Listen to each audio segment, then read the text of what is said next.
السلام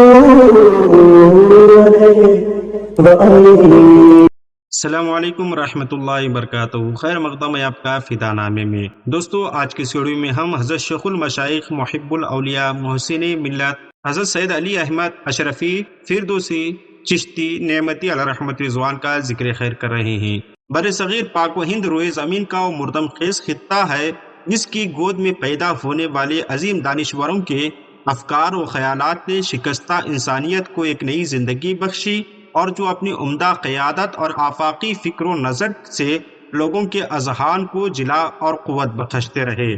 انہی عظیم دانشوروں میں اور انہی نفوس قدسیہ میں حضرت محب الاولیاء محسن ملت شیخ طریقت غواث بحر ولایت علامہ الحاج سید علی احمد اشرفی فردوسی نعمتی علیہ رحمت رضوان کا اسم گرامی بھی سنہرے حروف سے لکھے جانے کے قابل ہے۔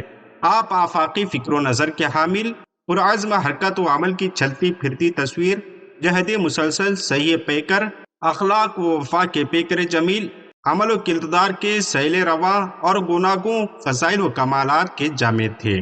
آپ اپنے وقت کے جلیل القدر اور خدا رسیدہ بزرگ دیندار اور علامہ روزگار شیخ طریقت باوقار اور بڑے متقی پرہیزگار نہایت خلیق ملنسار اور ہر دل عزیز محبوب تھے۔ آپ کی ولادت 13 رجب المرجب 1380 ہجری بمطابق 1 جنوری 1961 کو ہوئی۔ آپ کی والد ماجد حضرت قبلہ خواجہ سید محمد مسلم قادری چشتی فردوسی ہیں، اور آپ کی والدہ گرامی کا اسم گرامی مخدومہ سیدہ عرش بی بی ہیں۔ آپ کا سلسلہ نسب سیدہ امام جعفر صادق رضی اللہ عنہ سے ہوتا ہوا حضرت امام حسین رضی اللہ عنہ تک پہنچتا ہے۔ آپ کا سلسلہ نسب 39 واسطوں سے پیارے نبی کریم صلی اللہ علیہ وآلہ وسلم سے متصل ہوتا ہے۔ آپ ایک باکمال صوفی اور بزرگ ہونے کے ساتھ ساتھ بعمل اور بہترین عالم دین اور حافظ قرآن تھے۔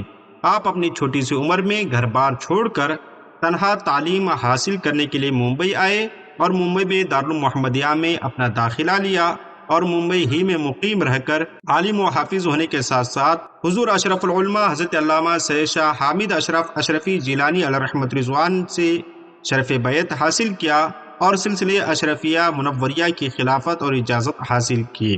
آپ ممبئی چور بازار سرتی محلے کی جامع مسجد حکیم دائم میں 36 سال تک خطابت کے فرائض انجام دیتے رہے، اور آپ ہر وقت ذکر الہی میں مشغول رہتے۔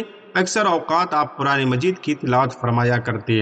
آپ تقریری میدان میں بھی ید طولہ رکھتے تھے۔ آپ کی تقریر پرمغز، پر درد اور مؤثر اور دل پذیر اور پتھر کو موم بنانے والی ہوتی تھی۔ جس موضوع پر بولتے بہت جلد اس کے تمام ضروری گوشوں کا احاطہ کر کے ان پر بھرپور روشنی ڈالتے۔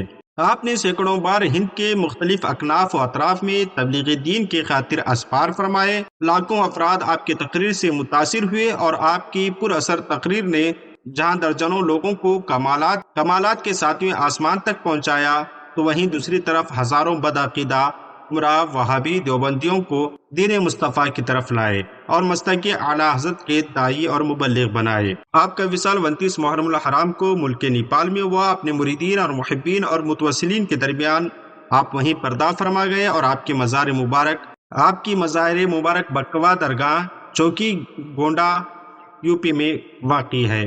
ہماری دعا ہے کہ رب قدیر آپ کے قبر انور میں رحمت انوار کی بارش نازل فرمائے۔